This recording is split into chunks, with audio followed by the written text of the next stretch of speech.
안녕하세요. 영어 배워준 남자 강원사입니다. 오늘은 전 세계를 공포에 몰아넣고 있는 그 바이러스에 관련된 영어 단어를 소개해 드리겠습니다. 이 바이러스는 영상을 찍는 2020년 3월 26일 기준 확진자 수 유럽 30만 명, 미국 6만 명을 기록하며 연일 전 세계적인 이슈가 되고 있습니다. 미국 뉴욕시에서는 영안실이 부족할 정도로 심각한 상황이라고 하는데요. 그만큼 관련 영상이나 매체가 쏟아져 나오고 있습니다. 이러한 매체를 접하실 때 자주 사용되는 단어를 소개해 드리겠습니다. 관련 정보를 이해하시는 데 도움이 되면 좋겠습니다. 오늘은 타임지에서 선정한 전 세계적으로 검색량이 급증하고 있는 바이러스 관련 용어들을 살펴보겠습니다. 해당 기세를 함께 살펴보며 영어 단어 학습을 진행해 보겠습니다. 자, 먼저 기사 제목입니다. Coronavirus, a glossary of terms to help you understand the unfolding crisis. 당신이 이번 코로나 사태를 이해하기 도와줄 용어들인데요. 글로서리는 용어 또는 단어 모음을 의미하고 terms는 단어들, crisis는 위기 또는 사태를 의미합니다. 이 기사는 사람들에게 코로나 바이러스 관련 용어에 대한 이해를 돕기 위해 제작되었습니다. 자, 해당 기사에 소개된 단어들이 어떠한 과정을 통해 선정되었는지 보겠습니다. At Times request, Dictionary.com and Merriam-Webster analyzed their website traffic data to see which words users were looking up more than usual in connection with coverage of the coronavirus.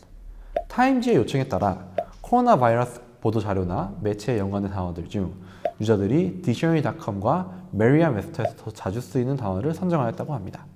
Request는 요청, Analyzed는 분석, Traffic은 이 경우 인터넷 검색량을 의미하겠죠?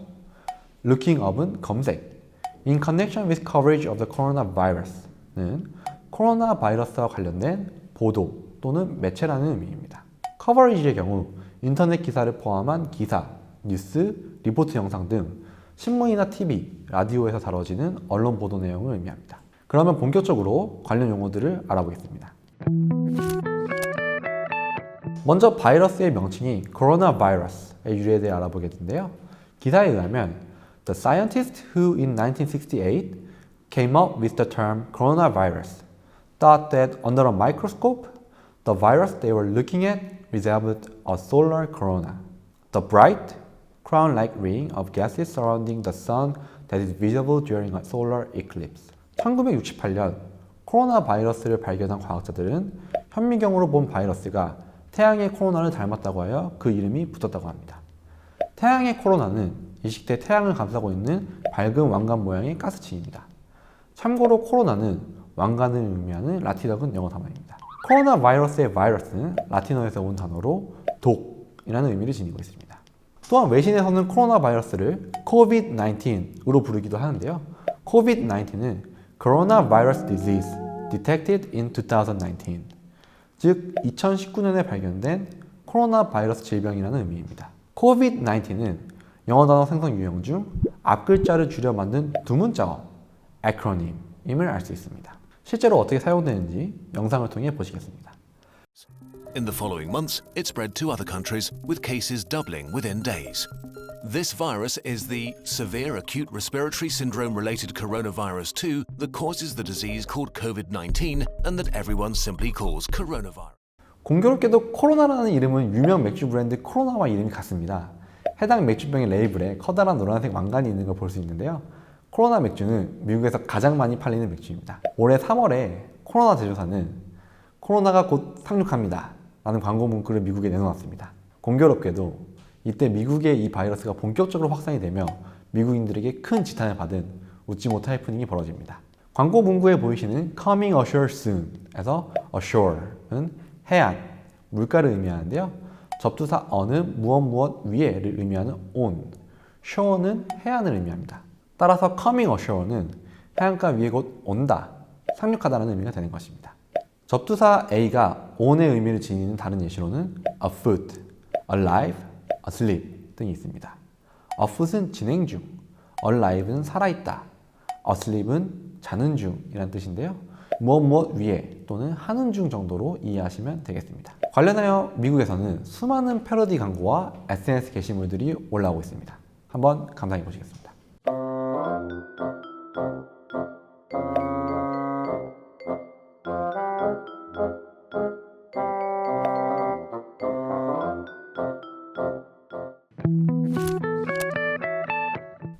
기사에서 다음 살펴볼 단어는 최근 검색량과 사용량이 급증하고 있는 세 단어 outbreak, epidemic, pandemic입니다.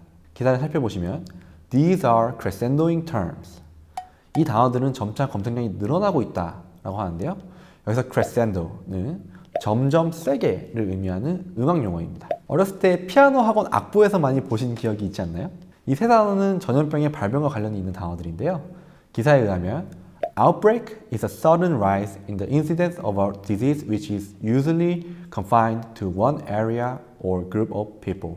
Outbreak란 한 지역 또는 집단 사람들에게 급작스럽게 많이 발병하는 질병을 의미합니다. 여기서 sudden은 급작스런, incidence는 사건의 발생, confined는 제한된 이라는 의미입니다. 처음 발병지 이외의 지역에서 충분한 수의 outbreak가 발생하면 그것을 epidemic, 유행병 또는 유행성 질병이라고 부릅니다.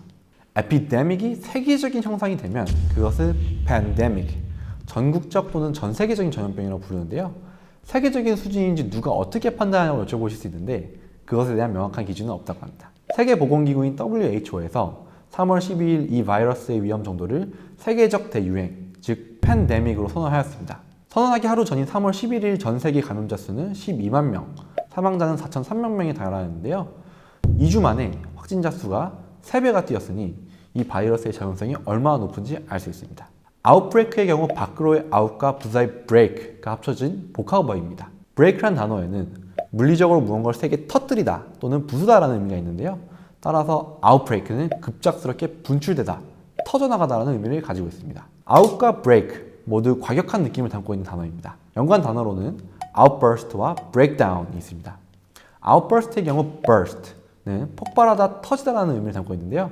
여기에 과격함을 더해 감정 등이 폭발할 때 outburst라는 단어를 씁니다. 분노에 차 미친 듯이 표현을 하거나 슬픔의 눈물이 마구 흐를 때 outburst of anger or outburst of tears 라는 표현을 씁니다. breakdown 또한 마찬가지인데요. 그냥 무너지는 것이 down이라면 급격히 무너지다는 의미로 breakdown을 많이 씁니다. 비슷한 의미의 단어로는 tear down 또는 melt down 이라는 단어가 있습니다. epidemic의 경우 무엇의 위해를 의미하는 epi와 사람을 의미하는 demos가 합쳐져 생긴 단어입니다. 데모스가 왜 사람이냐고요? 데모스는 평민 또는 일반 사람을 의미하는 그리스어에서 유래한 단어입니다. 민주주의가 democracy인 것을 생각해 보시면 이해하기가 쉽습니다. 그러면 데모스가 사람이라는 뜻을 어떻게 기억하냐고 물어보신다면 저라면 동물 중에 데모를 하는 동물은 사람밖에 없다 라는 발음 변환을 권해드리고 싶습니다. 반면 에피의 경우 무엇 위에 이외에 추가적으로 라는 의미가 있습니다. 에필로그의 경우 이야기가 끝난 후 추가적인 이야기라는 의미인데요. 반면 이야기의 전에 있었던 일은 이전이라는 접두사 pro를 써서 prologue라고 합니다. epidemic은 어원의 뜻을 활용하여 특정 지역에 사람들이 모여있고 그 위에 전염성 세균이 마구 흐트러지는 장면을 상상해 보시면 쉽게 기억할 수 있습니다. 상상만 해도 끔찍하죠? 팬데믹은 모든을 의미하는 팬과 사람을 의미하는 데모스가 합쳐져 생긴 단어입니다. 팬데믹에 들어있는 팬은 지구의 모든 대륙이 연결되어 있었던 시절을 지칭하는 판게아에 있는 판과 같은 의미입니다. 팬데믹이라는 단어는 지구에 있는 모든 사람들이 같은 병에 걸린 이미지를 떠올려 보시면 쉽게 기억할 수 있습니다.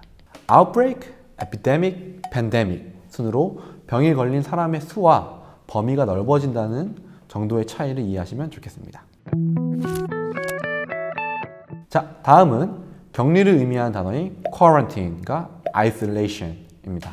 이 단어는 미묘한 뜻의 차이가 있는데요. 지금부터 설명드리겠습니다. The word quarantine explains Merriam-Webster editor at large Peter Skolowski originally referred to a period of 40 days. quarantine이라는 단어는 메리암-웹스터 에디터 피터 소로스키에 의하면 40일의 기간을 의미합니다. quarantine은 중세 이탈리아에서 유래한 단어인데요. quaranta giorni, 40일이라는 의미입니다. 중세시대에 배가 항구로 들어올 때 선원들이 병을 옮길 것을 우려하여 40일간 항구에 정박하지 못하고 바다 위에 떠 있도록 한 것에서 유래한 단어입니다. quarantine이라는 단어에서 숫자 4를 의미하는 영어 단어 quad가 연상되지 않나요? 농구에서 4쿼터 할 때 쿼터라는 단어를 쓰기도 하고 컴퓨터 광고에서 CPU가 4개다라는 의미로 quad-core라는 말도 사용되고 있습니다. 이러한 데서 접할 수 있는 단어입니다. 또한 평소 공항 입국 시에도 체온을 재고 있는 사람들의 머리 위에 quarantine이라는 단어가 쓰여 있는 것을 볼 수 있습니다. 쿼런틴의 뜻을 알려주는 문장을 살펴보겠습니다. If one is in quarantine, that's a good news in a way.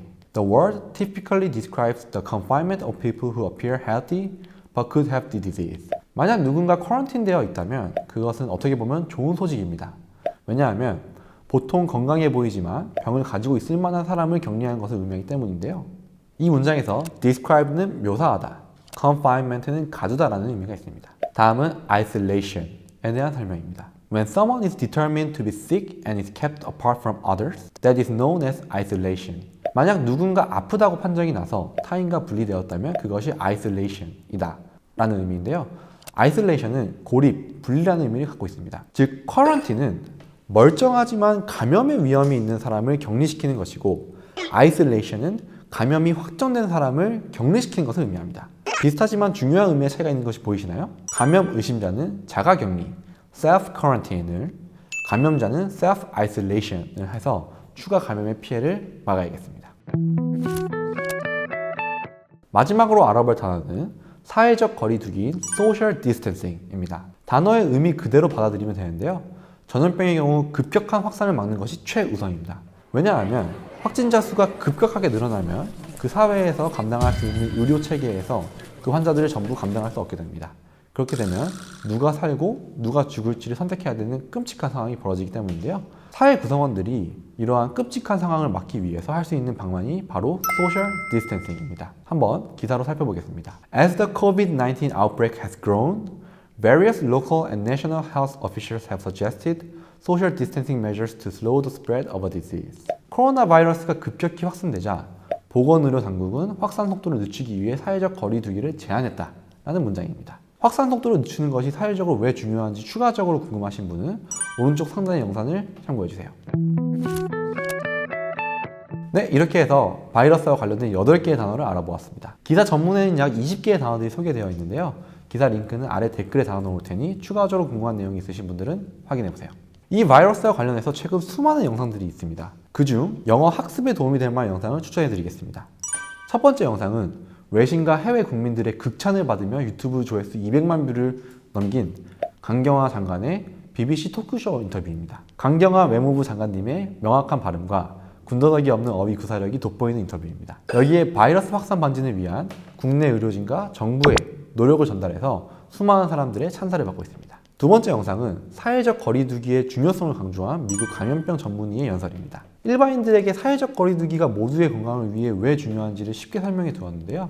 거기에 영상을 올려주신 채널에서 친절하게 한영 자막 정리를 해주셔서 영어 학습을 하기에 더할 나위 없이 좋습니다. 두 영상 모두 링크를 댓글에서 확인해보세요. 네, 이렇게 해서 관심 있는 주제로 영어 학습하기를 진행해 보았는데요. 저는 주로 지하철을 타거나 짜투리 시간을 이용해서 영어 학습을 하는 편입니다. 요새는 워낙 정보의 접근성이 용이해서 조금만 검색을 해보신다면 자신이 관심 있는 분야에 대한 영어 콘텐츠를 쉽게 접할 수 있습니다. 자발성을 가지고 접근하시면 자연스럽게 많은 단어를 습득할 수 있고 무엇보다 재미가 있습니다. 단어장을 가지고 익히는 것도 좋지만 이렇게 맥락적으로 단어를 습득하시는 습관을 길러보시는 것을 추천드립니다. 감사합니다.